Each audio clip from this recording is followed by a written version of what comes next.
Hello, hello. And we are back. All right. It's been a while. It's been a good little while. So, we've been up to just relaxing, you know? Relaxing. Took a little vacation. Went to the range. Fired something like 1,500 rounds over the course of a few days with sore forearms and a road trip on both ends. So it was good. Enjoyed myself, and now just want to fulfill a request and a promise made to make a video and let people know about it. So first, I want to go over a movie review. That's what we're going to be doing here. And the movie is American Fiction.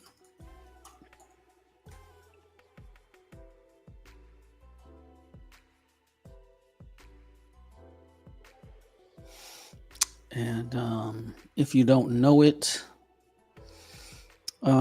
it's, what is it about, right? The premise is easy to see, right?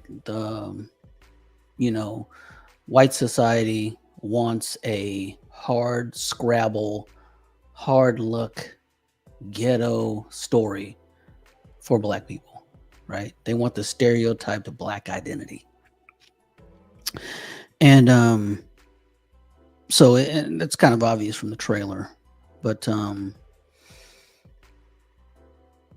of the things that I think could have given it depth but did not was more exploration into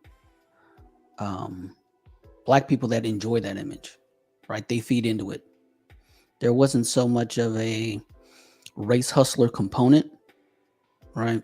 There wasn't a lambasting of the race hustler. And honestly, there was a lot of room for improvement. I read a couple of sentences on it. There's a few thoughts, and it was that it didn't live up to its promise, right? There was a lot of meat left on the bone, and I kind of have to agree with that. There was much more that could have been explored, but let's get into the trailer, which is fair use because it's a trailer. Thank you, YouTube moderator. Fair use.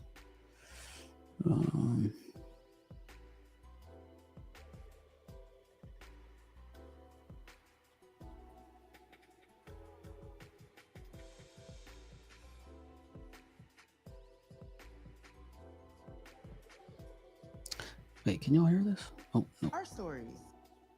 Start over. How did you come to write this book? What really struck me was that too few books were about my people. Where are our stories? Where's our representation? Would you give us the pleasure of reading an excerpt? Yo, Sharonda, girl, you be pregnant again? If I is, Ray Ray's gonna be a real father this time around. Thank you.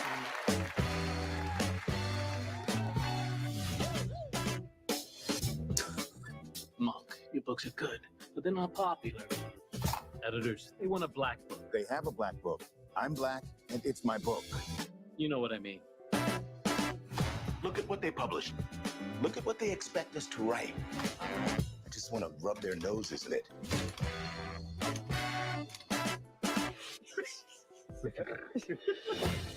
I'd be standing outside in the night. Deadbeat dads, rappers, crack. You said you wanted black stuff. That's black, right? I see what you're doing. We sold your book. No.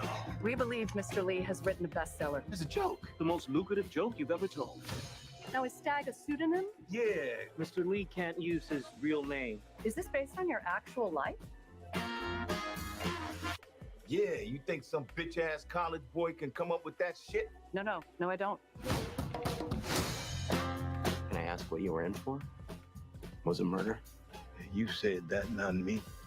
They ran 300,000 copies. Your books changed people's lives. They're offering $4 million for the movie rights. Yes! The dumber I behave, the richer I get.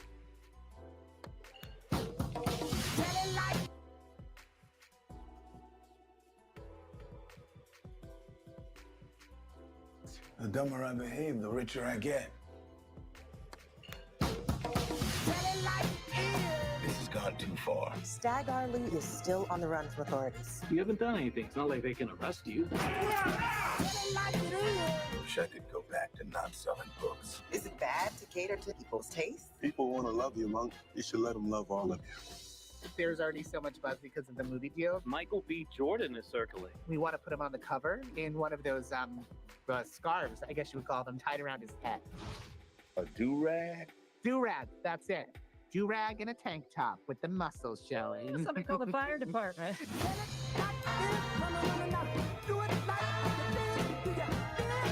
We're thinking we can get it out in Argentina.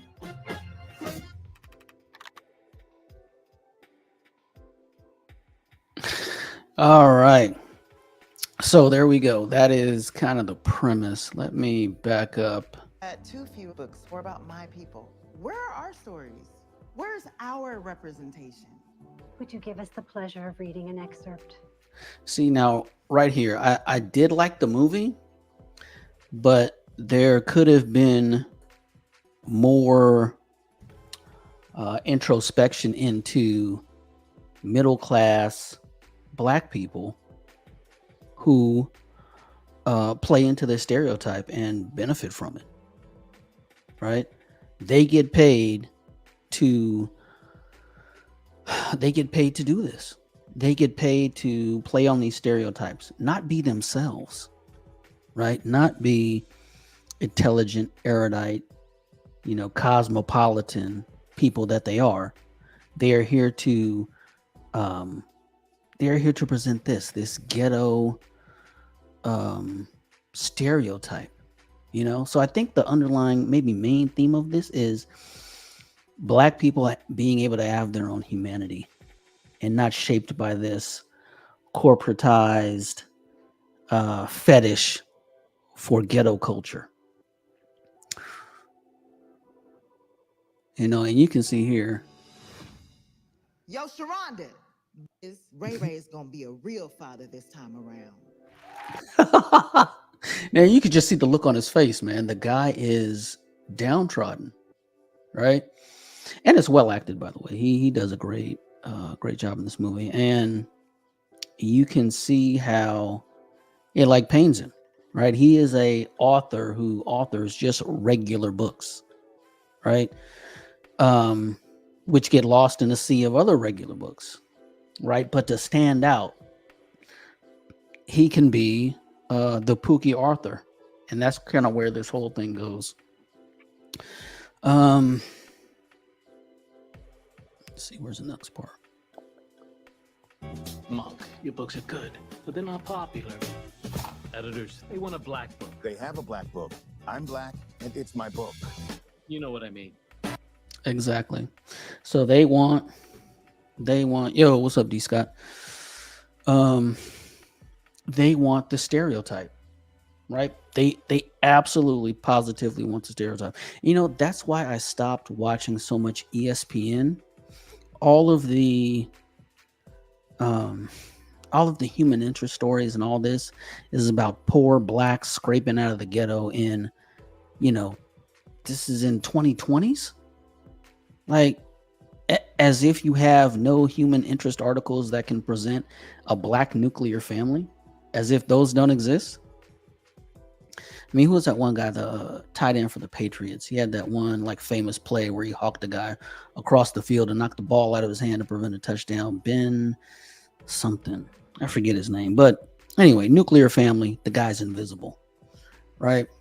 It is the sensationalization of the worst parts of black culture, even by the sports media, that, you know, I find shut up, Shaka. That I find so distasteful, you know? Yeah, I just find it distasteful. So let's continue. Look at what they published. Look at what they expect us to write. I just want to rub their noses in it. Pathology. And see, and there becomes the joke, right? He writes the worst, most stereotypical BS he can think of, and it's a huge hit. So that is the conundrum, right? They could have explored that more, but you know, they didn't, right? There could have been more of a distinction between who are the consumers of that type of entertainment and who are not, right? There's no culture war in it. So that, I think, was meat left on the bone. I'd be standing outside in the night. Deadbeat dads, rappers, crack. You said you wanted black stuff. That's black, right?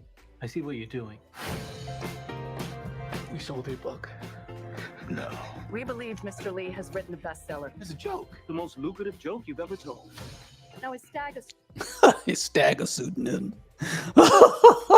Stagger Lee, right? That, oh man, I laughed about that quite heartily. Stagger Lee was his name. So he, you know, and they eat it up, right? And so there's actually a really good scene in there where he's kind of talking to himself and speaking as the character out loud. That's actually a really good scene. Yeah. pseudonym? Yeah. Mr. Lee can't use his real name. Is this based on your actual life? Yeah, you think some bitch-ass college boy can come up with that shit? No, I don't. So it's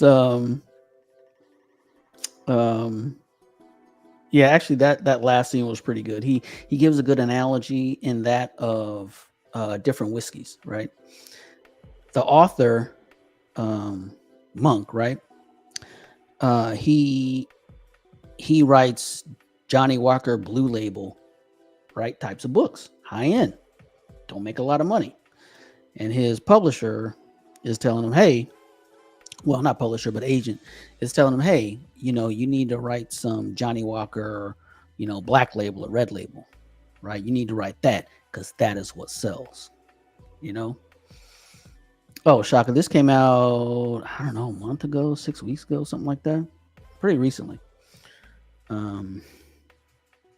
So yeah, that was kind of a good analogy. I did like that. Can I ask what you were in for? Was it murder? You said that, not me. They ran 300,000 copies. Your books change people's lives. They're offering $4 million for movie rights. Yes! The dumber I behave, the richer I get. Ain't that? This has gone too far. Stag Lee is still on the run from authorities. You haven't done anything. It's not like they can arrest you. Wish I could go back. Oh, and that is the last. Wish I could go back to not selling books. Is it bad to cater to people's taste? People want And you hear that? Is it not bad to cater to people's tastes? So if that is the ultimate cooning, is it not? Right? You are catering to a stereotype for stereotype's sake. Like what? And that's again, left a lot of meat on the bone with this particular theme. A lot. So I love you, Monk. You should let him love all of you. There's already so much buzz because of the movie deal. Michael B. Jordan is circling. We want to put him on the cover in one of those scarves, I guess you would call them, tied around his head. A do-rag? Do-rag, that's it. Do-rag and a tank top with the muscles showing. Somebody call the fire department.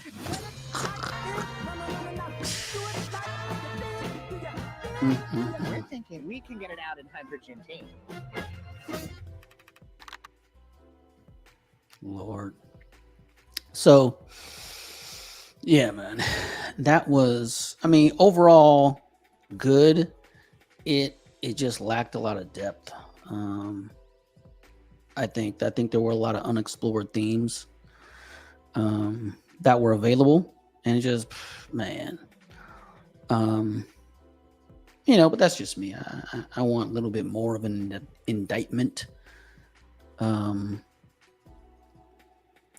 than was given. Right, that's it. And then yeah, that's it. So it was okay. But let's see. I got another one. Recast.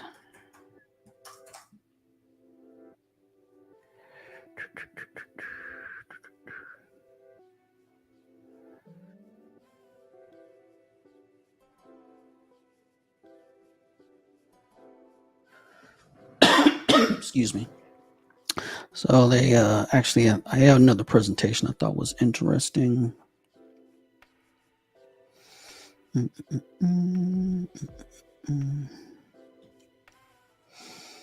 Show that. So this is actually a interview they did for Entertainment Weekly. Very lucrative joke you've ever told. Now, is Stag a pseudonym? Yeah, Mr. Lee can't use his real name. Is this based on your actual life?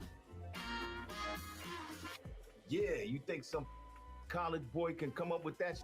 No, I don't. For me, really, it was the first scene of the movie. Yeah. It was the first. That's what I said. It was the first page. I'll tell you something related specifically to that first scene and understanding the meaning or meanings of the N-word. Yeah, sure. Mixed company. Never. So I did a movie called Ride with the Devil, and it was a film about the Civil War. I was playing freedman, or actually a former slave, working to free himself, but doing that on the side of the Confederacy, based on historical figures. This took place in the Kansas-Missouri border war, outside of the regular army. The scene in which he's has this kind of the apex of his awakening, his need to emancipate himself. He says, being that man's friend was no more than being his friend, and I will never again be anyone's. And it's such a empowering statement and understanding of the word. The studio at the time was so conflicted about how do we market it. Ultimately, they decided, you know what, we don't need to market this at all. Well, that's a choice. Not the one I was expecting you to say. And Yep. further, we'll put it on, available for video. We'll keep that character, him, Jeffrey Wright, off the poster. Yep. Keep it, a little more palatable for whomever the target audience is in Iowa or whatever, at least in their mind. Yeah. And then they had me come do the airplane version of dialogue, right? So I love this. Is my favorite part. So they come in. There were a few curse words, and he said, "Yeah, and this the word here, we'd like to change that to Negro or whatever the choice was." And I said, "Nah, it's not happening." And I headed out the door into my car. Respect. Respect. I'm not doing it. I mean, they did it anyway, and they took him off the picture, and I never even heard of this, right? I looked up the movie. He is nowhere in it. He's a bit player, right?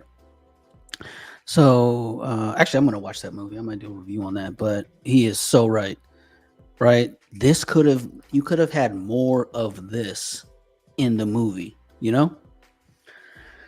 But it was okay. So, and there's another part here that I had marked. So let me go. Fair use. I mean, one of the masters of American cinema of the golden age, the late 60s, 70s, and working there with Harrison. And I like. Oh, it went down? Snap.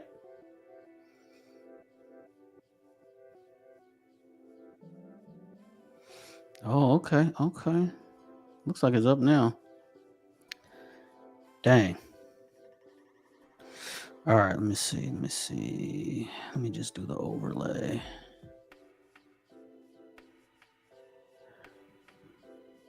And I'll play it so you can listen to it. Darn it. Like, we shot out in Queens at Kaufman Astoria. I think that first day of rehearsal, I had another subway token to get back home, and I'm sitting next to Harrison, and he was at his absolute prime. Yeah. He taught me something that day. Alan Pakula called to him. He said, Harrison. And Harrison said, sir? And I went, oh, there's a different kind of decorum and level of respect that is expected in this thing. It's not all fun and games. I'll never forget that. It spoke to his honoring the partnership and honoring the collaboration. I have grown over time, I guess, from that point to come to this place, where I so appreciate the collaboration, because you can have a great script, you can have a great story. If you don't have the great people, you have nothing. And that's what I love. I've grown really to love about what we do, is how we do it together. That's it. I was wondering when he was going to start talking about it. So you got there. You got there. So for me, what it's about is tolerating actors. And I've learned over time. I've learned patience. I've learned respect. And a little compassion. A little compassion. And I learned to love them. But no, I mean, this is as good as it gets. That's what I mean to say. Yeah, it's as good as it gets. And what? So that was just I like that because it kind of educated him on, hey, this is how we do things in the industry, and being able to be around that. So let's see, we'll be at the bottom until we abandon the ghetto. Let me read. So we'll be at the bottom until we abandon the ghetto hip hop baby mama culture. The worst is college educated blacks who dumb themselves down and pander to hood street culture. Could not agree more, Mad Hatter. Could not agree more. So, and really there is a larger, I think, larger thing at work here, right? If you have read The Fourth Turning or know what it's about, put a 1 in the chat.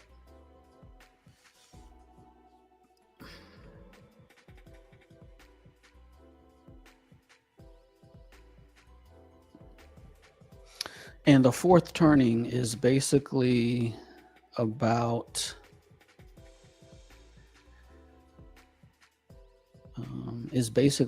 how human epochs come about, right? And we are in one, right? So the human epochs run like every 80 years. So if you look at what was our last one? So the end of World War II, 1945, right? We're about 80 years on from that, 2025. So what happened 80 years before 1945? 1865, end of the Civil War, right? What happened about 80 years before that? 1780. Oh, I damn. Be right back.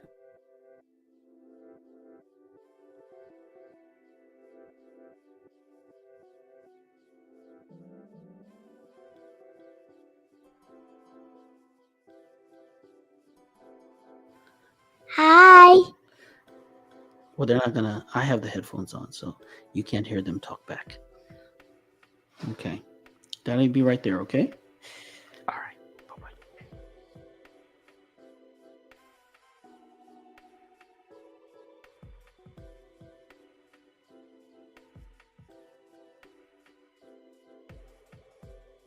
All right. So the fourth turning, right, is about human epochs, right? And how they're changing and basically kind of how we set up the rules for the next one. So the question really is, what is black, right? What is it? Because the post post World War II, post civil rights incarnation of black is, I mean, it's done, right? It is done. There is too many things that have occurred that have, mutated it and made it into a lot of other things. So kind of the question is, what are black people going to make it? What are they going to do to define what is quote unquote black? Or does it even exist? Right? Because the incarnation of black post World War II was simply what was at its core is a political tool that people are tired of. Right? So now you have, negative statistics that typify black behavior. But if you're black in a nuclear family raising your kids, well, guess what? You, sir, are the minority. So, is that black? If 70% of black births are bastardy, is it black to be in a nuclear family? I don't know. What could it have been? Or no, what is it? You don't know. I mean, I don't know. Right? Because these questions I ask myself. How has it changed? What is changing? I made a stream a while ago, post Black America, that the impetus for many social programs were helping black people. Well, if black people don't need help, where's the impetus for those programs? If you've built an entire industry on basically helping black people, and if black people don't need help, then what? The people in that business are out of job. So a perverse incentive of the bureaucracy is to keep black people in a dysfunctional state until it's bureaucracy. And how many people want to keep doing that? I mean, I don't. There's, look at R&B and hip hop. It's no longer topping the charts. The whole gatekeeping music for what? Michael Jackson is gone. I mean, Michael Jackson was killing it as far as cultural influence. And I think, black people in general are used to more cultural influence than their actual percentage of the population. I mean, if you took aliens out of, gave them TV from the 90s, they might have thought America was half black, might have. But today, I mean, it's just not the case. I wonder how many people even know blacks are not the majority minority anymore and haven't been in 20 years. I don't know. Foreign players dominate the NBA. The NFL is marketing hard internationally. Very hard.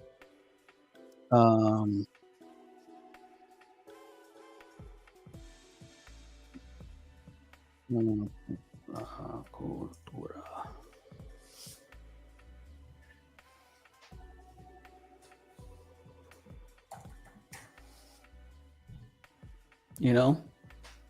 I don't know. Things are changing.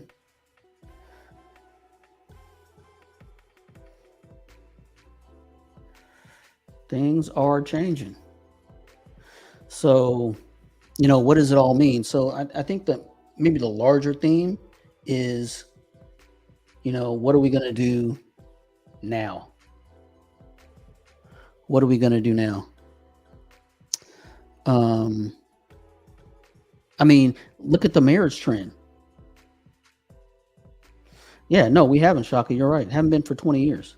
We got passed in the 2000 census. You can look that up.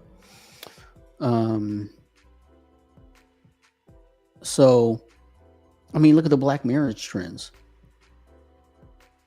you know, and I hear a lot of, online, the brothers talking about, oh, you can get a black woman from anywhere. Well, you can get a phenotype from anywhere, but the political construct of black, those women are not passing down to your children. That's not happening, So, let's see. So I think the NBA is trying to eradicate hood culture. Importing foreign players will do that. Foreign players, even black ones, tend to not have off the court issues. True. But I think it is more a focus on offense. They have made offensive rules easier, right? The rules favor the offense. So what happens? Players that focus on beating more difficult defenses are going to be better. I mean, they pretty much all say the same thing. All the foreign players are like, yeah, it's super easy to score here. Right? Nobody's hanging out in the paint looking to swat it, right? So it's going to do that. Plus, I mean, NBA has been global for decades, right? Michael Jordan took the game global, and he retired 20 years ago. I know, and this thing, as far as Michael Jordan taking it global, what I will not forget is I watched a Nat Geo special on an uncontacted tribe. And then they contact the tribe, right? Then they follow up 6 months. And that's when they actually show them, right? The first contact, no cameras. Second contact, cameras. And one of the little kids is wearing a Chicago Bulls championship t-shirt, right? That's how big Michael Jordan was. And that's how far he took the NBA, right? First contact. So, yeah. So it's already international. And then Shaka, you are correct, sir. We haven't been a minority in the majority minority for a long time, which I mean would probably surprise some people. I mean, they think now, oh, it's there are more Latinos, but you tell them that occurred 20 years ago, they're probably like, wait, what? And then there's also the black people as normal Americans segregated by class like everyone else. That upends like the entire left side of the political spectrum, right? I mean, and you see it happening with I should say that article. It was and we've all seen the white supremacists of color, but this is a recent article detailing what was the title, like multicultural whiteness or something like that, which is hilarious. So that just goes back to, oh my goodness, there are a lot of non-white people who vote Republican, like, no, and there's a lot of things changing. Democrats swore that Latinos were going to come through for them, right? They swore Latinos were going to come through for them. And Texas would be red by now. And the numbers support it. I think like 40% of Texas is Latino. Like 40% of Houston is definitely Latino. And the Republican candidate won for mayor, right, over the black woman. So, things aren't kind of working out the way they thought. But yeah, black as a political construct is, I think, dying. There's just no way to maintain it. There are far too many black people doing well. And then, that used to be the thing, right? You couldn't be a successful black person and criticize black people. You couldn't say, hey, that's why Pound Cake speech by Bill Cosby was so reviled. You're not allowed to do that. Well, it's kind of too late now. It's kind of too late. There are far too many successful black people to claim that, oh, it's the system. I mean, and they'll don't get me wrong, they'll try. They'll try.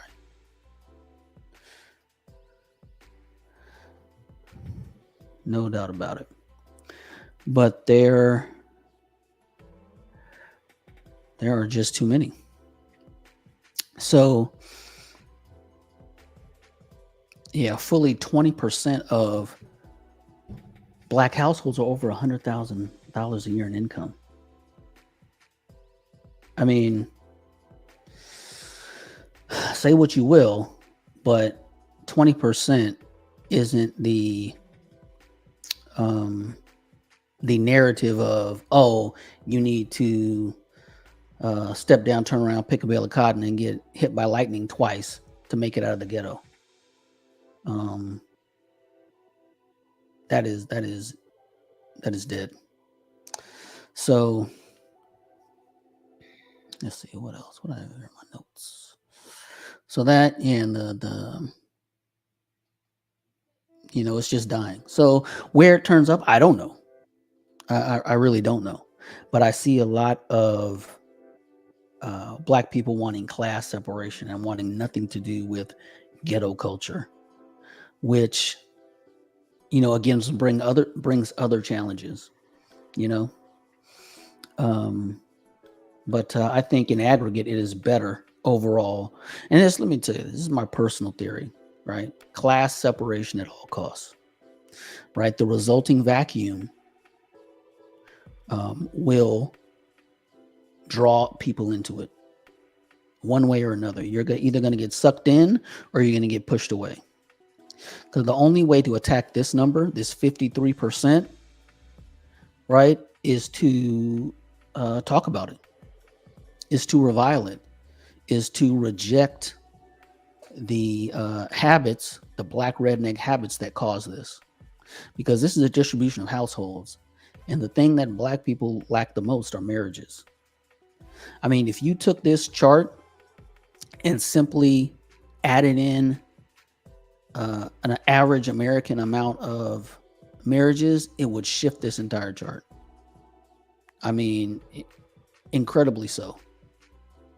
And really where it would happen, right, is in the upper end, because that's where the biggest deficits are, right? 100,000, 149,000, 11%, right? So you're, that 5% is huge, right? You're down 50%.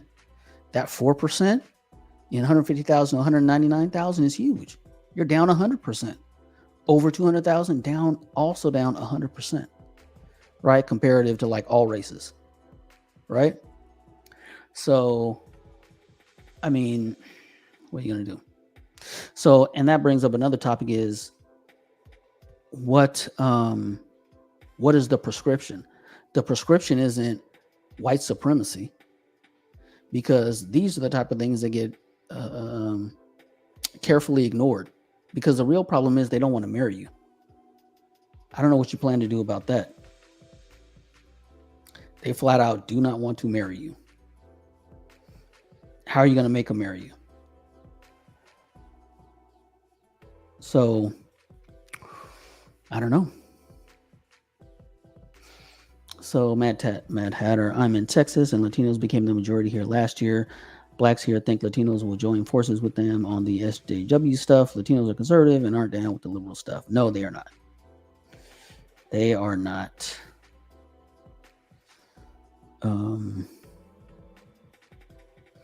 So, out of curiosity, you consider yourself manosphere? Yes. When you speak about important stuff like this, Black manosphere guys won't pull up the stream. If 304 is a topic, dudes pull up to talk. Well, I mean, that's the marvelous thing about the internet. People with like minds are able to coagulate, right? And get together and talk about things. If it's about the 304s, then great. If not, great. But it's what you want to talk about. So I mean, and really, like what's the name? Ed Anderson said, right? The manosphere, they're the channels you listen to. I don't listen to everybody, right? Not everybody's going to listen to me. Some channels I listen to once in a while, some I listen to all the time. But your perspective and what you listen to really is your quote unquote manosphere. And kind of the good thing about good and bad thing about social media is you form your own bubble, right? With what social media is, you can form your own bubble by who you choose to listen to.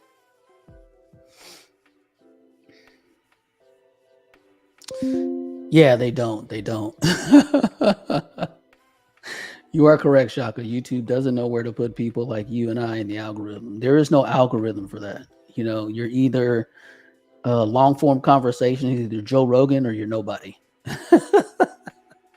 Pretty much, you're either famous or you're nobody. So, an in-depth conversation is like you. It's gross. What is that? So let's see, where else? Okay, Alan Obi.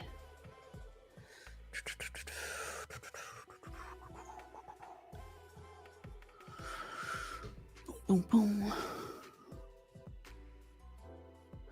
Yeah, I'm cool with it too, right? Yeah, under 50K stat is amazing. It is like I've always been a problem solver, right? Analysis is my thing.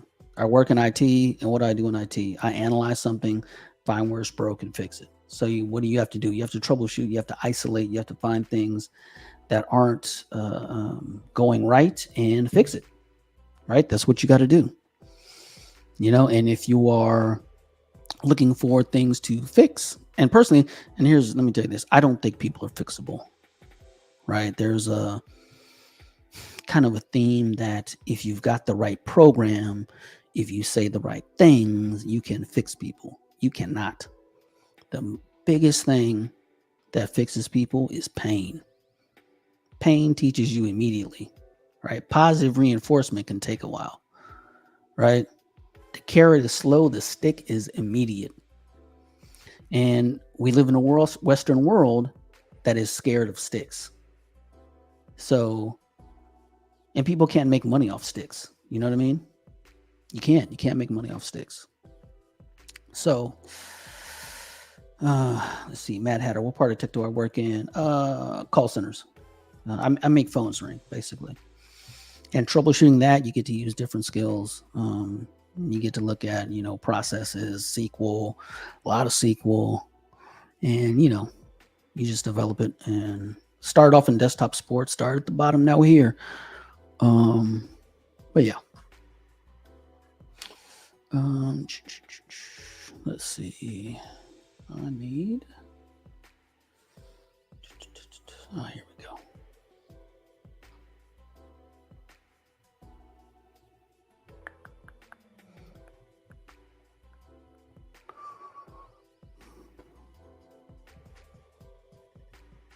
Ranks in life. Meritocracy is you move up the ranks in life based on how hard you work. As an African, I know that's bullshit. As somebody who's lived in America, yeah, man, in Africa that is bullshit. Diaspora countries are oligarchies at best. Worked in your industries, I know that's bullshit. People who move up, sometimes they enjoy the benefits of nepotism. Their dad was frat brothers with so-and-so, or he used to work for the company, or he knows somebody who knows somebody. Sometimes they enjoy the benefits of, economic white privilege, meaning that while your grandfather's neighborhoods were being redlined and the property value was being plummeted, his grandfather's neighborhood, the property value was being inflated. So a house that grandpa bought for $20,000 is now worth $2 million, whereas oh wait, hold on. Let me. A house that your grandfather bought for $50,000 is now worth maybe grandpa bought for $20,000 is now worth $2 million, whereas a house that your grandfather bought for $50,000 is now worth maybe $100. So it's easy to say, oh, Jimmy. So let me first say this: real estate is multifaceted.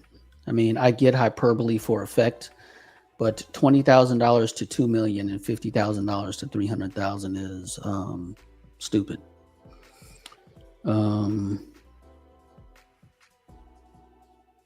And I don't know. I can go really in depth on the real estate, but redlining and its effect have less to do with the lack of black wealth than the people in the 70s that were given access through affirmative action to quote unquote good jobs, and especially the public sector. They did not pass that down to their children, and so their children sold.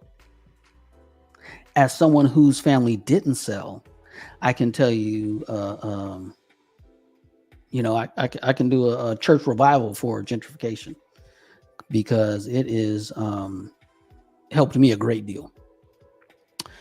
But to go back to this is also nepotism, or the lack of meritocracy in America, is a great way for Black people to excuse or diminish accomplishments because they don't have them.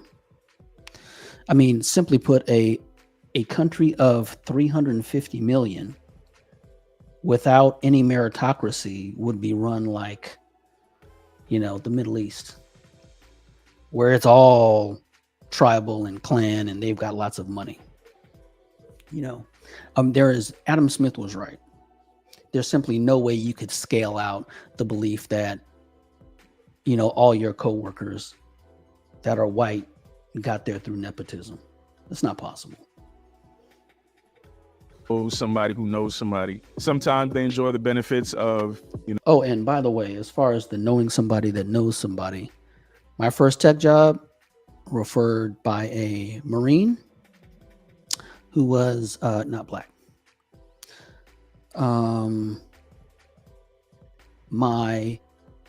The job I got that crushed imposter syndrome, also recommended to me by a fellow Marine who was not Black. So also the idea that social networks are not available for Black people is also false. But if your worldview is Black versus white, that reality doesn't fit that narrative. So it is important to not mention that. Economic white privilege, meaning that while your grandfather's neighborhoods were being redlined and the property value was being plummeted, his grandfather's neighborhood, the property value was being inflated. So a house that grandpa bought for $20,000 is now worth $2 million, whereas a house that your grandfather bought for $50,000 is now worth maybe $100. So it's easy to say. And the house my grandfather bought back in 52, I believe, is still in the family. Still have the same phone number. Actually, I got the phone number transferred to one of my cell phones, and it is now a 7-figure property, producing lots of income. Right? It's like having a whole nother professional job. So shout out to Grandpa, and shout out to having competent children who then could maintain it. Oh, Jimmy is just a harder worker than Jamal. Jimmy did half the work, but because of how he's been positioned, through no merit of his own, it's going to appear like he works harder. So when people say you have to do twice as much to get half as far, that's what that means. And you know what? That isn't even... I'll say this. So my grandmother told me that I have to work twice as hard as the white man. All right? And that was not told to me to build enmity. Right? It was not told to me for an excuse. It was told to me because that is the bar. And if that is the bar, so what? You're still not allowed to fail. You are there at no point in your life, in your matriculation through life, will that be an excuse. Is how it was told to me. So it was accepted with a shrug and let's get after it. I say all that to say meritocracy is a myth. In Pearl's case, the reason why she has 6,000 videos up on YouTube is because, number one, and she said it herself, the worst that could happen is I have to go back to my mansion at home. And she's done a mansion. You're damn right. You're damn right. For people that always howl about generational wealth, you sure don't seem to appreciate it in anyone else. And I'll be honest, that's why I know I'm going to keep my daughter away from Negroes. Because that green-eyed monster of you got a rich daddy, I'm not dealing with that, and I'm not putting her through that. Because for all that talk, that is a consistent criticism of Pearl. Oh, your daddy rich. You're damn right. Don't you get how that's supposed to work? You're supposed to stand on the shoulders of giants. You're supposed to be elevated by those that came before you. That's how it works. And if black people can't do that, it's not white supremacy. Because I've watched whole neighborhoods get cleaned out. Selling your home is a free economic transaction. Some did, some didn't. You know, I've been through, man, especially in Dayton. You could go through Dayton and see a block with, you know, let's say 24 homes, and you see about 6 that look like model homes, right? And then the rest of the block is trash. Now, who did that? Tour. So if you guys want to see her mansion, you can go look. Number one, she's not going to be as risk averse as the rest of us who I can only put aside this much time. Who is us? Yes, who is us? What is the definition of black?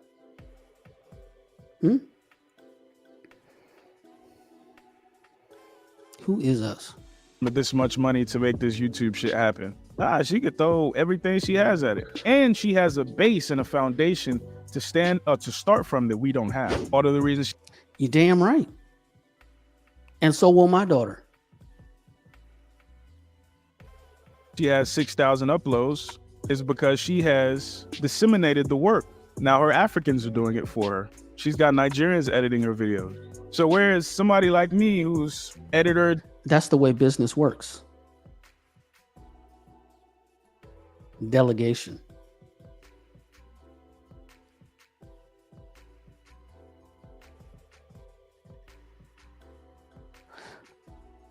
I don't know. Maybe not. I don't know. Director, producer, talent scout, and the whole nine. And some of you guys as well. She has a team and it builds on itself, right? She uploads more videos, more opportunities for virality. So it's going to look like Pearl does more work, but no, she just has more Africans. Oh, and another thing, what is conspicuously left out is that she started her business with savings, right, of her own. That is conveniently left out. And see, and that is another thing. That is how you pass it down to the next generation, right? That is how you pass it down. You make them work. You make them earn it. Right. My cousin didn't get, actually, my cousin bought a classic Mustang from his other cousin, and he had to earn half the money for the car. And then his dad gave him the other half. And it went from family member to family member.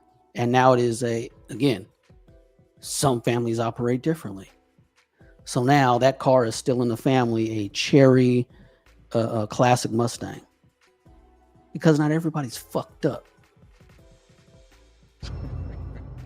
When you listen to the Anton Daniels of the world, when you listen to the Obsidians of the world, they'll have you believe that she deserves her success. If it's the same end result, and the result of whether you're marrying for love, marrying for money, marrying because it's family name, family legacy, the idea is that it's still a union that is still creating Black families. But let me tell you why the why matters. Because the why is going to determine whether or not that union stays together or not. Respectfully, I think you're contradicting yourself. Okay. Because I think, you know. Subsequently, other results matter.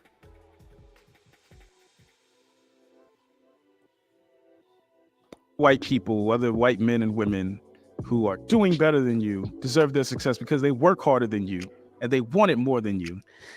As if white people aren't tiered, deserve success. As if white people aren't tiered. You know who misses out on most CEO positions? White people. You know who misses out on most positions in America? Oh, white people. You know, I've been to Appalachia. Oddly, I didn't see a bunch of Harvard grads running around in the hollers saying, "Come on, my white brother. I'll promote you too. Come to my neighborhood. Come on, let's go." The reality of it is that's not the case.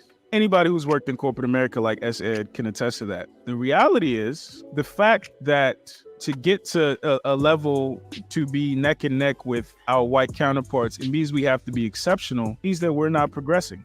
Because unfortunately, we've been led to believe that as Black people, the reason why these people are stuck in Chicago shooting themselves and these people are stuck in the slums and these people are stuck here is because they just didn't want it enough. They just didn't want it enough. They're lazy. These motherfuckers led us to believe that the products of ancestors who built this country are lazy, and we believed them. If I want to go further back, they led us to believe that the products of the ancestors who taught their ancestors how to wash are uncivilized, and we believed them. We have the gall to sit up on public platforms, not just to defend mediocre white women, but to tell our people that you're not doing it because you don't want it enough. You're not doing it because you're not part of my bag chasers or my mastermind this. But it's high time we start thinking these things through, and we start considering who our heroes are. And we start considering who deserves our attention, our patronage. Are we going to continue to fall for the optics of success or the reality? And I'll give you this reality. The reality is there is a professional Black class that is the keeper of dysfunction. No matter where you go, you will see the keepers of dysfunction.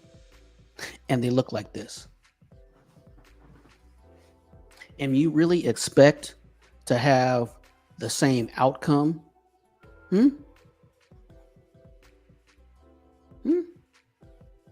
Let's talk about, let's talk about, where are you?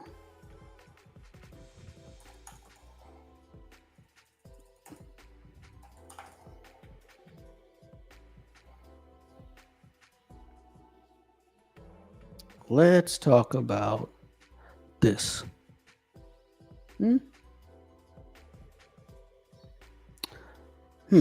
Negative stereotypes about the academic abilities of African American boys may create negative feedback loop, thereby contributing to the maintenance of a gender gap in African Americans' educational outcomes.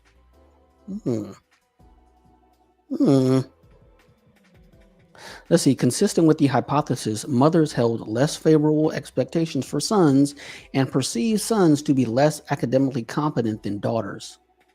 In addition, mothers reported stereotypes favoring girls over boys in academic domains. Stereotype endorsement, in turn, was related to mothers' educational expectations for and beliefs about the educational competence of their own children. What? Even with the use actual achievement controlled. It's almost like if you put people with those expectations in front of a school system.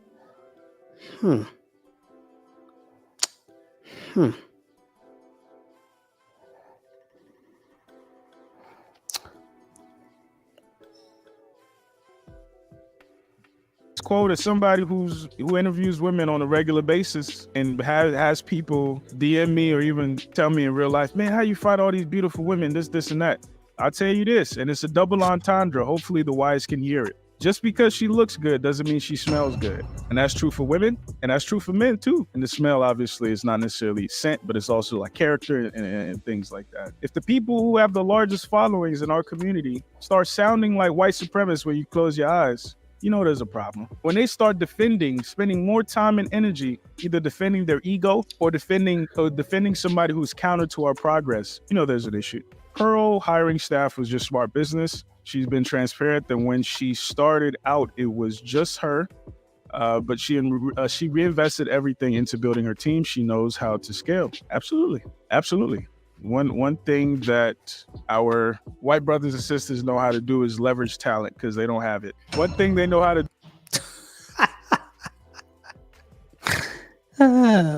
do is leverage talent because they don't have it. One thing they know how to do is exploit resources because they don't. Which one of those is more valuable? Talent or the ability to exploit resources? Maybe that's why black people gatekeep music so bad.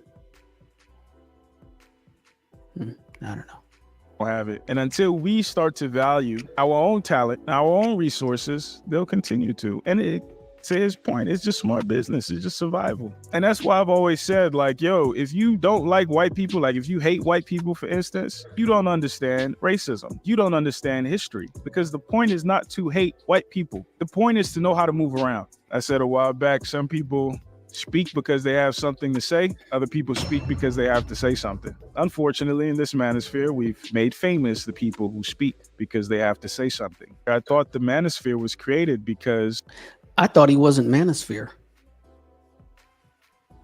The white manosphere wasn't necessarily speaking to our specific issues. I thought the white manosphere wasn't as embracing of us. And that's why we created this space where we could talk specifically about black men and specifically to black women. Because again, as somebody who speaking to black women, no. Let me just. But the white manosphere wasn't as embracing of us. And that's why we created this space where we could talk specifically about black men and specifically to black women. Because again, as somebody who actually wants to speak from a place of understanding. No, it wasn't created to speak to black women. It was not. Stop that.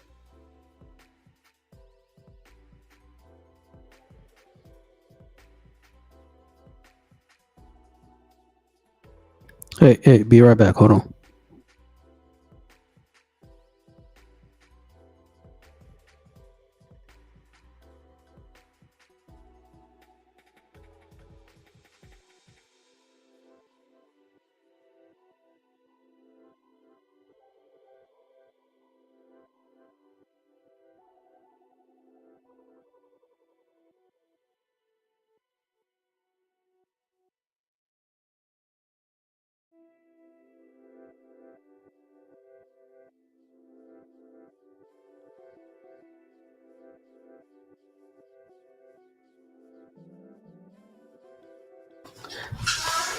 All right, I'm back.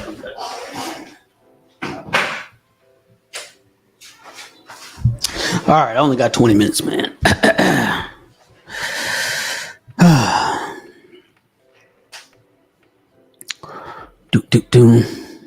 Good point. It wasn't their job. Was not their job. And let's see. The beginning of the manosphere, we were supposed to table the racial ish. And I don't know. I wasn't there, but good point. I did not know that. Understanding and knowledge and like competence. I listened to the divestors. I listened to the you know what? I only got 20 minutes. Missing thoughts. I listened to a bunch missing thought. Bruh.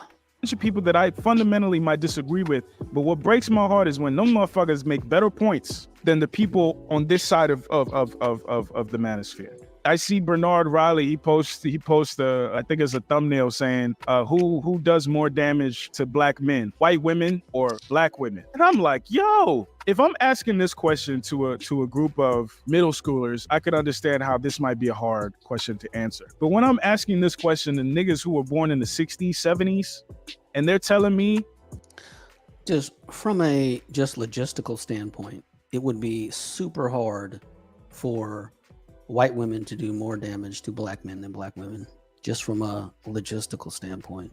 I mean, not even, not even discounting. Oh, I think he's about to mention Medgar Evers, but Medgar Evers isn't,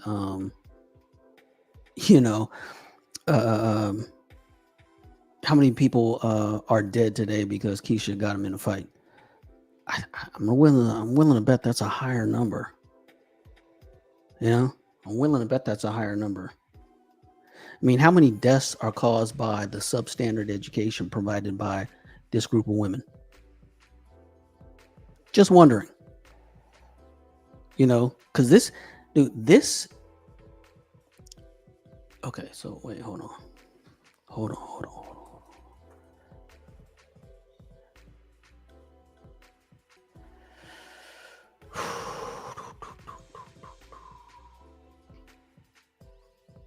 75% of Black California boys don't meet state reading standards. There is a body count associated with this stat. There is a body count associated with it. And California's prison population is 25% Black, but the state's population is only 5% Black. If there is anything that California does incredibly well, it is create Black criminals. And I wonder why. But you know, white women.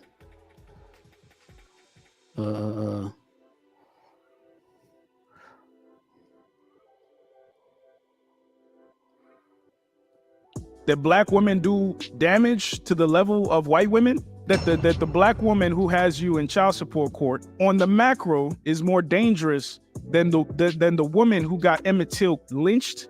You're telling, like, but you have grown ass men who think comparing the damage that white women have done structurally, institutionally to us as a community and even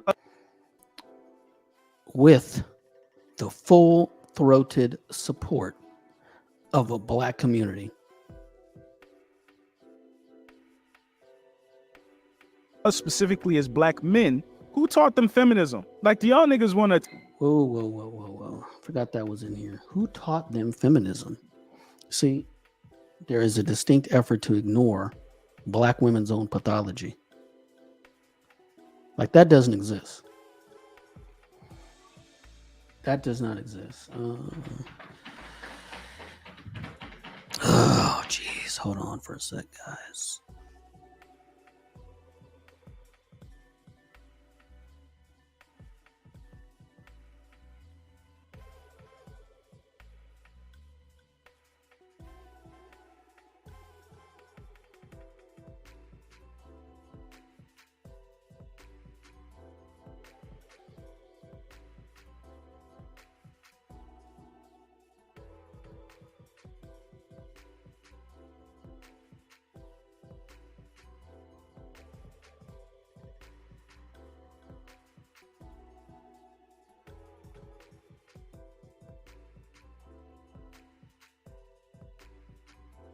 Attack the cancer, or you just want to attack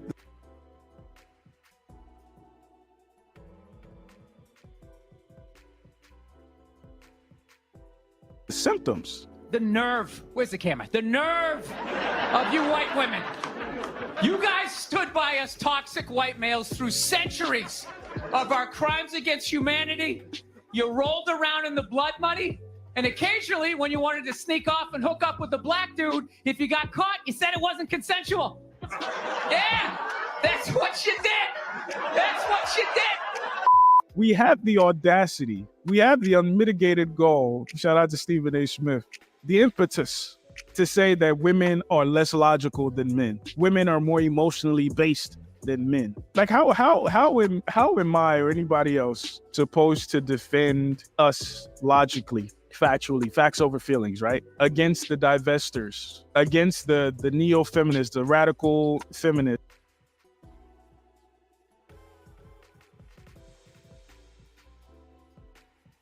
I'm not against divestors personally. More power to them.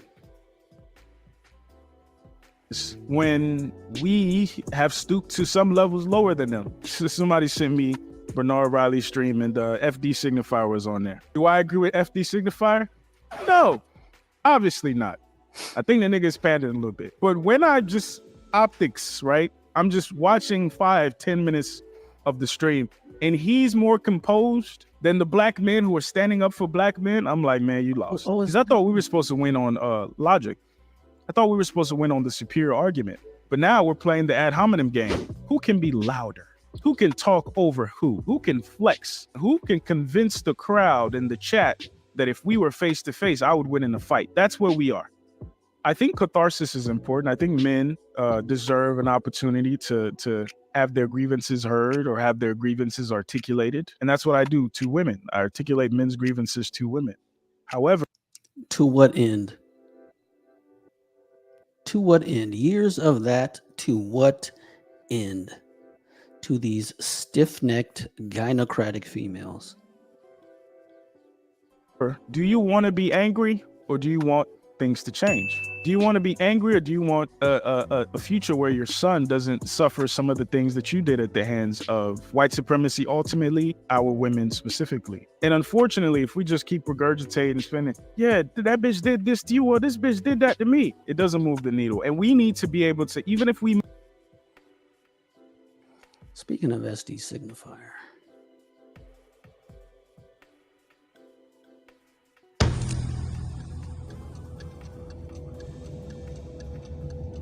Journal, Freeman's Journal, go ahead and see, go ahead. I'm curious what you got going on here. Hey, salute Kumasi. Oh, Freeman, you muted. That's why we can't hear you. Oh, someone said something about black women in education. Mm-hmm. Just wanted to show you the Detroit Public School Board.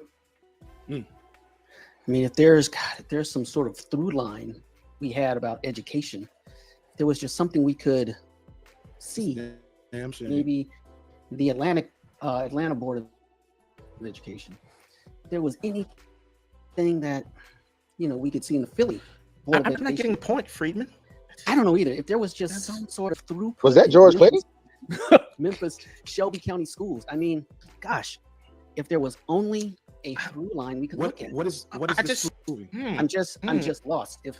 What is this? We're slow over here, FD. We like pictures because we can't read. Yeah, I mean, like y'all saying that to make jokes, but I count with my fingers. So I'm looking at school boards and wondering if there's any hint about. Oh, I think I see Friedman. I see people that look like us. They look like us, so they have our best interests at heart. Okay, for the nosebleed seats in the back, explain for everybody, those that are a little slow. Freeman Journal, explain. Have you ever heard the phrase? Explain. Hold on, wait, real quick. I want to explain in full adult paragraphs what point that he's making for those who may not know. Go ahead, Freeman Journal. If there's anybody conducting the school to prison pipeline, it is black women. They are the conductors. Choo-choo, from beginning to end. I mean, we start listing principals. You want to start listing principals and assistant principals and start looking at those pictures? Yeah, because it only gets worse. Yeah, so I've worked in it. You can take that. Pardon me, I'm speaking. You can take that black women helping black boys nonsense somewhere else, and that's really.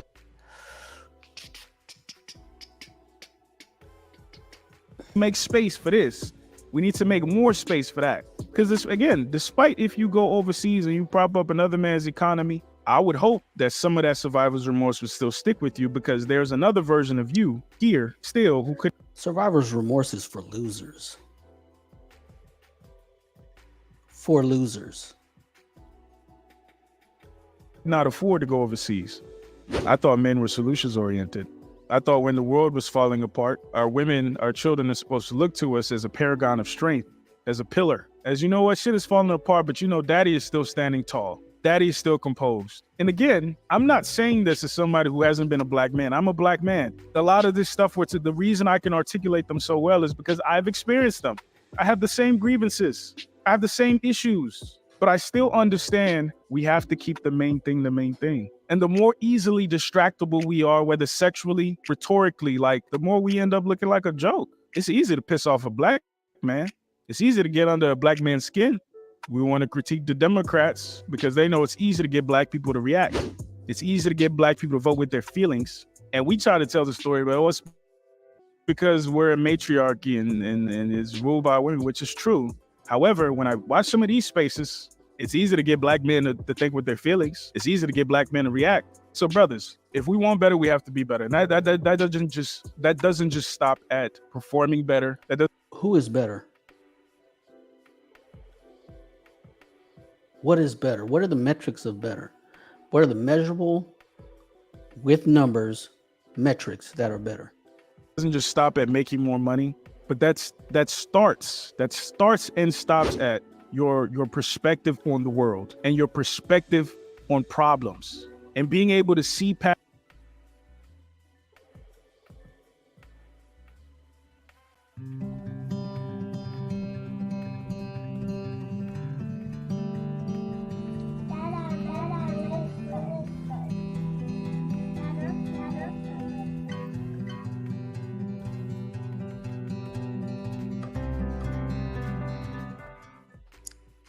As what shit looks like and being able to see past the symptoms and get to the disease. The world will not take the Black manosphere serious because it claims to be pro-Black male, but Again, I didn't think you were manosphere.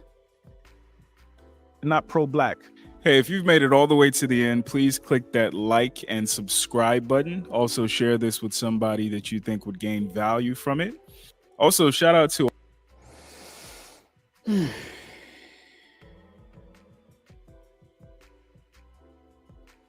So, let's see. I only have a few minutes left.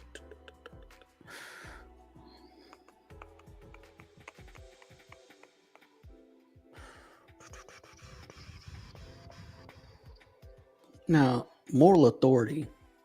You know, people like to wield moral authority as if it is currency, right? But this whole pro-Black nonsense has none. I'll tell you what moral authority looks like. All right.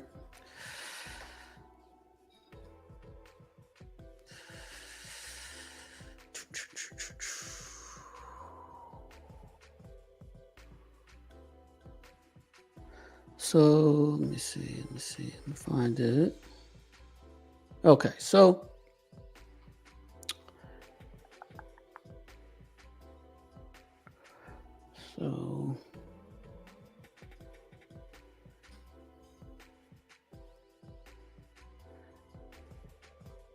okay, so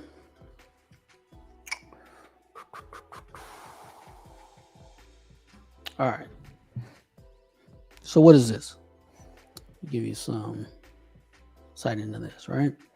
This is a Sikh, right? As a Marine, something that is near and dear to my heart.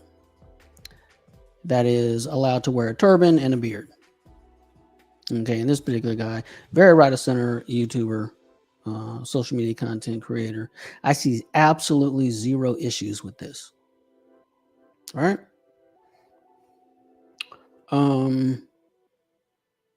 Okay, I do. Right, gas mask, night vision, helmets, jungle warfare, ticks, PT in the turban. Basically, you know, I only hear Gunny Hartman. You want to be different. Okay, you know, and they're, you know, you get your responses, right? Oops, not that. And let's see. Oh, what happened? Well, there were some responses under here. Darn it. So, why is it showing it? Well, so basically people push back on this pretty simply, right? So there's pushback, right? There is, hey man, we think it's fine. We think it's fine. Okay. Okay. See, what we do, or at least what used to be the culture, is standard bearers. Because in this same kind of exchange, I said these men did not get exceptions. They got the opposite, Harlem Hellfighters. Right?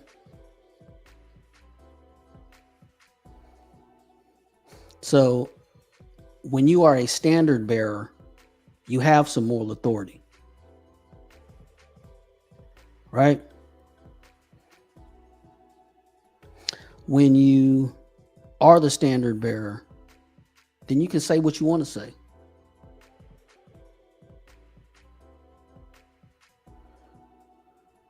Right? now in uniform, in regulations. Dude, boy, and this is back when you had to shave, right? There was no shaving chit, bro. There was no shaving chit. You had to shaving bumps. There was none of that. Or you had to burn it off with Magic Shave. I don't even know if they had Magic Shave back in the day. But you was gonna burn that hair off, or you was gonna shave it off no matter what, right? So there were no exceptions, right? This is what actual moral authority looks like. But if this isn't your culture, then you know it just isn't.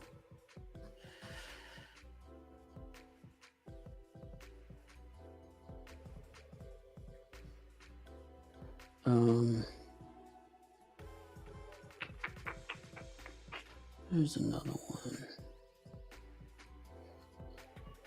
one. Here we go.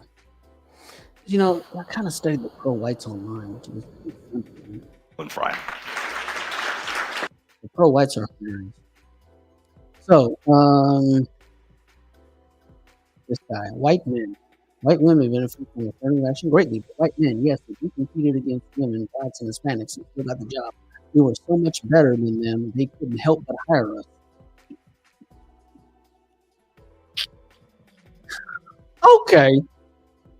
Okay, you ran the majority group was running the DEI gauntlet. I ran the DEI gauntlet. Okay, well, what I replied is interesting. Apply said logic to Robert Pinckney. And who was Robert Pinckney? Robert Pinckney, class of 52. SM, I don't know, something mechanics, class of 56, earned both his bachelor's 1952 and his master's 1956 in electrical engineering from MIT. By 1969, he was working on the Apollo project as a project engineer on the Digital Computation Group Operations Center. As an upcoming engineer, being black should not be your first concern, Pinckney said during a Black MIT panel in 1973. It doesn't matter what your color or what race you are, companies pay more attention to what you can do. And again, if this isn't your culture, right? If this isn't your culture, whining about Pearl might be more interesting to you. And to give more context to this statement, because it's not statement but study, right? So let me just do it quick. Consistent with the house's hypothesis, mothers held less stringent expectations for sons and perceived sons to be less academically competent than daughters.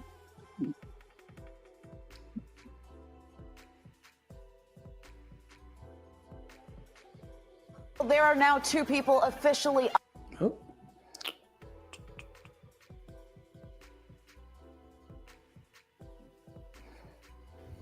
And I would go to his office and we would debate everything. And we would talk about the economics of welfare, the economics of integration, the economics of car price. It didn't matter.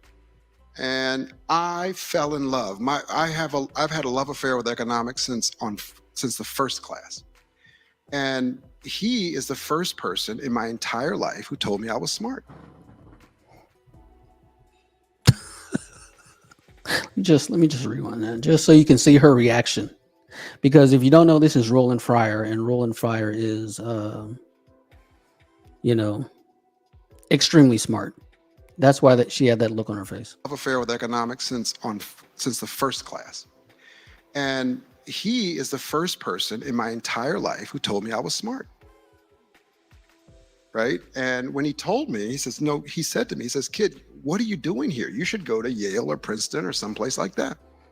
He says, and I'll write recommendation letters for you. And he did. And I got into those places as a transfer student, but I didn't go because the financial aid offices wanted my parents to sign something that says they're not going to participate. And I was too prideful to go find my mother to get her to help me to go. So I graduated in 2.5 years. But he told me that, and I remember calling my grandmother and says, hey, this guy says I'm smart, but you don't seem to agree. And It's a true story. And she says, oh, yeah, you were in one summer program and they said you tested as gifted, but I never told you because I didn't want you to get a big head. Now, that's a Southern grandmother. Is that a Southern grandmother? Is it? You sure? Are you positive? You positive? I'll tell you what, because I just got to hear that again. Agree. And it's a true story. And she says, oh, yeah, you were in one summer program and they said you tested as gifted, but I never told you because I didn't want you to get a big head. Now, that's a Southern grandmother. So I think that. What was that about white women doing more damage?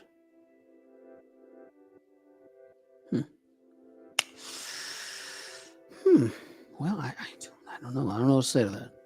I don't know what Roland Fryer would say to that, actually. I want to make a stream and just call it to his attention. That's all. So, I took an IQ test in the 3rd grade, I believe it was. I would finish my assignment, pick my head up. Everyone was still working. I would go back, double check, and with a fine line and my freshly sharpened pencil and do it again. And pick my head back up, and most of the class was still working. So they gave me an IQ test. Took it, and it was the answer was, hey man, we got to get you out of this school. Oddly enough, my mother let me transfer schools and get a better education. Weird.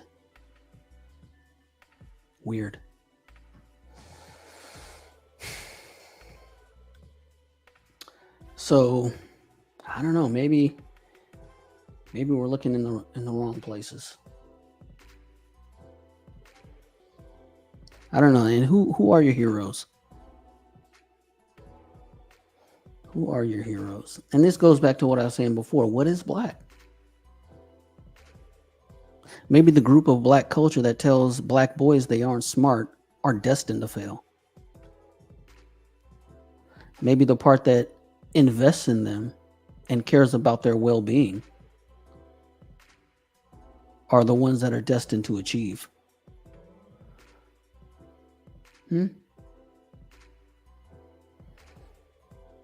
So anyway, this is just a barbershop, right? This is just thoughts coming out.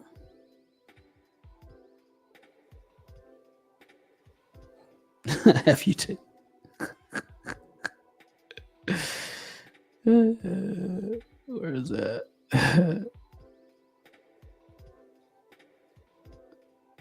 Can't have you having better education. And really, now the funny thing about this statement, right, Shaka, is hey, what's up, Sean? Glad to see you here. The thing about this statement, Shaka, is one of the main pushbacks to school choice is, well, they don't take everybody. Well, it doesn't help everybody. Well, no freaking kidding. There's no way to help everybody. Helping everybody doesn't exist. Right? Someone's going to be poor. Someone's going to be uneducated. You know, this group think doesn't work in any group. You want to get, a Korean grandmother has 4 grandkids, right? And one ends up a crackhead. You know how many grandkids she has now? 3, not 4. Not 4. So, yeah, man, that is the group progress is not a thing, not for any group, right? Because if you were to divide black people against any metric, well, what do you want to call it? Black people raised in 2-parent home and black people not raised in 2-parent homes, and just compare the difference, you're going to see a difference, right? And that same difference apparently for other groups isn't a problem, but for black somehow it's a problem. The whole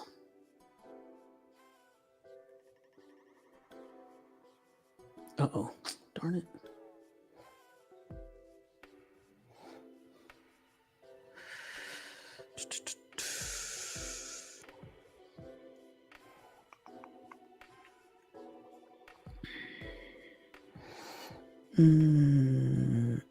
Okay, so Cam Newton. Now, and I said about this. Basically, I said there's a lesson to learn here. That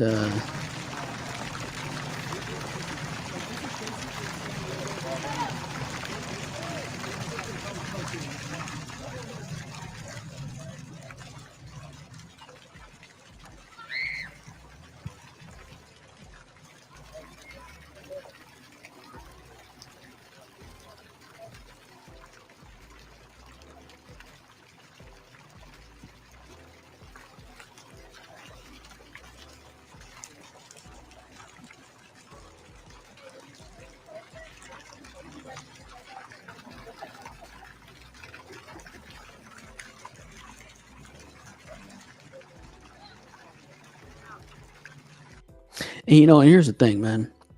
Black people are very integrated, right? And they aren't going back. Sorry. They aren't. Here's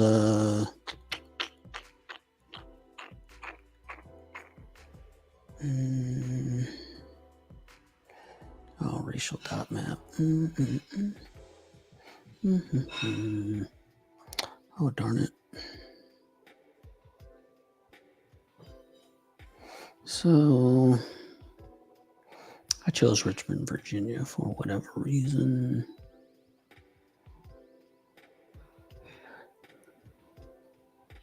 So here is Richmond, Virginia.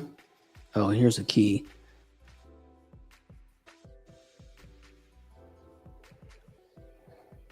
All right. Yellow dots are black folk. All right. Keep that in mind. Oh,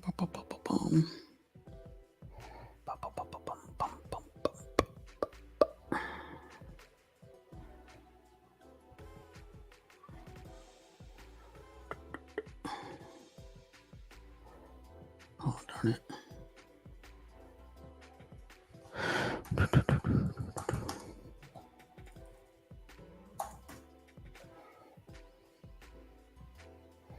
Okay, so I like maps, and one of the things I have done with maps is choose where I live, because for a period I kept moving. So here is Whole Foods right here. All right, let's see where that is on the map. Let's go to the racial dot map. So that is going to be in this area. And you see black people living there. All right. Oh my goodness. Do you think these people are all of a sudden going to be like, oh my God, let's change this. I need to move over here in these dark yellow areas and send my kids to inferior schools. It's not happening.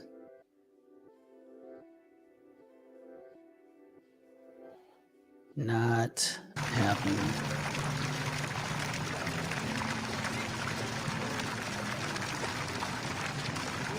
Just not happening. So let's see. I had another point, and I gotta go.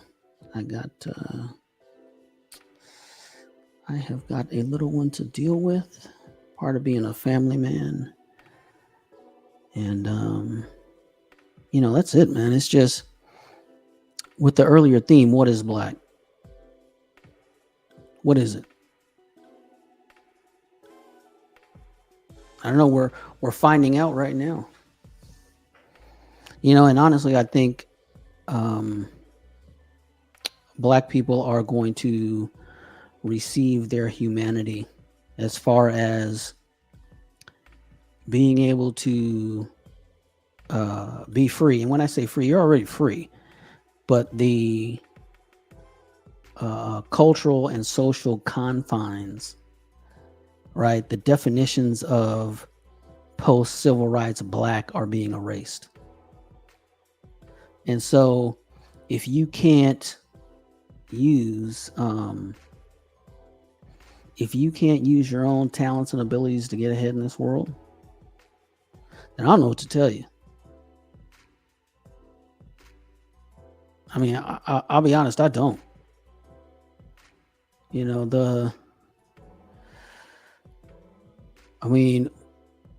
Black people in America are the richest black people to ever exist. Ever exist.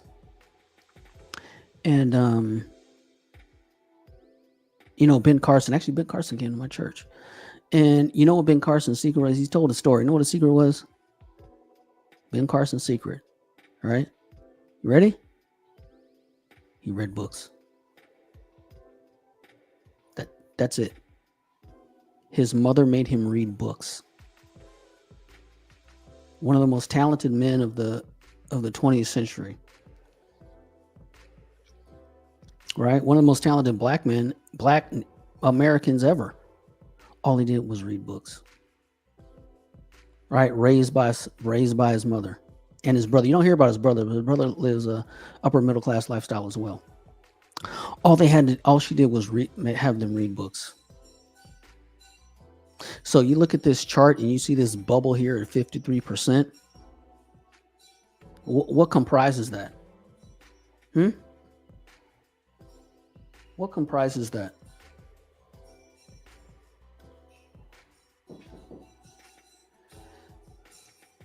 Right? If this is your starting line, where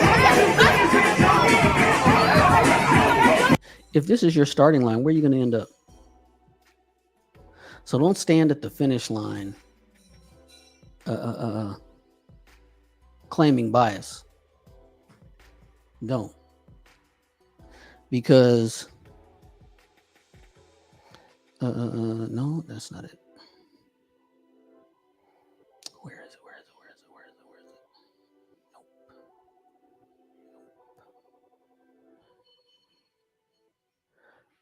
I mean, if you start in a certain place, you're going to end up in a certain place. And it's not my fault my mother read to me. It's not my fault my grandmother bought me a set of encyclopedias.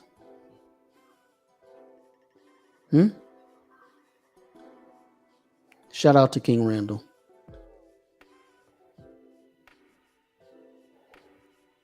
You know what's going to help people? Classism.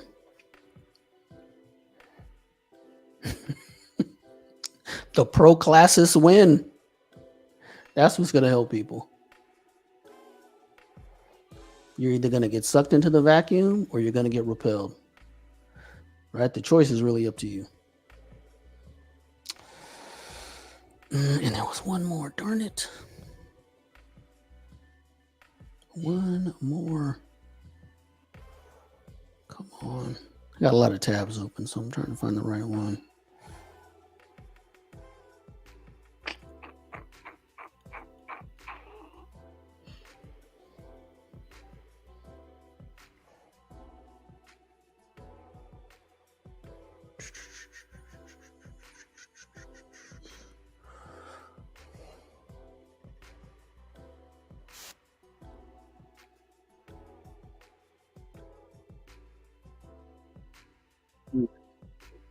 Anyway, it's related to this video. All right. So I'll just tell you, it is a tweet with a black woman saying, "Who does that little kid think he is, trying to check adult women?" Because in another version of this video, a little boy comes up to hit one of the women that are sitting there twerking. And a black woman says, "Hey, who is that little kid to think he can regulate an adult woman?" I mean, if this is where you're starting from, how are you going to finish? So I noticed that there isn't much thought or introspection about the starting line. Just ain't much.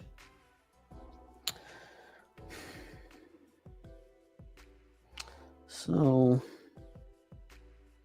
that's all I got. Dang, I wanted to address I wanted to holler at Doc Thunder a little bit, but I don't have time. Hey, thanks everybody for coming by. Right, hope you enjoyed the show. Oh, I have a Cash App.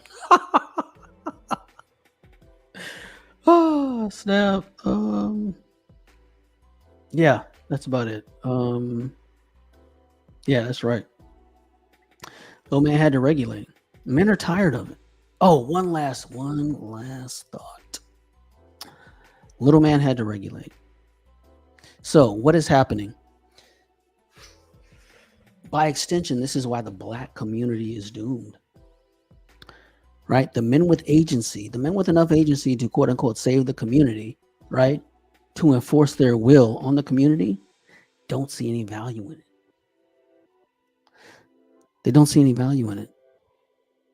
They go through all that extra effort to get what? A group of unruly women? I mean, no man that even wants patriarchy, right, or wants a nuclear family is even compatible with the gynocracy, right? It's like two opposing poles, right? Once that's why you see so many young kids. They're like, I don't know, you know, they are just like, nah. That is why there are more married black men, and that's why the interracial dating and marriage trend will continue. Recall the fourth turning. This is already baked into the cake, right? So the only thing that the women could do is be worth it. That's it. That's all that can happen, is to be worth it. Because those men are Audi 5000. They're leaving. You know, and there was a good there was a good space on Twitter, and a black woman said unequivocally, I'm not competing for a black man. I was like, woof. Well, there it is. All right, there it is. So peace out, y'all. Watch this intro again and enjoy, and I will holler at y'all later.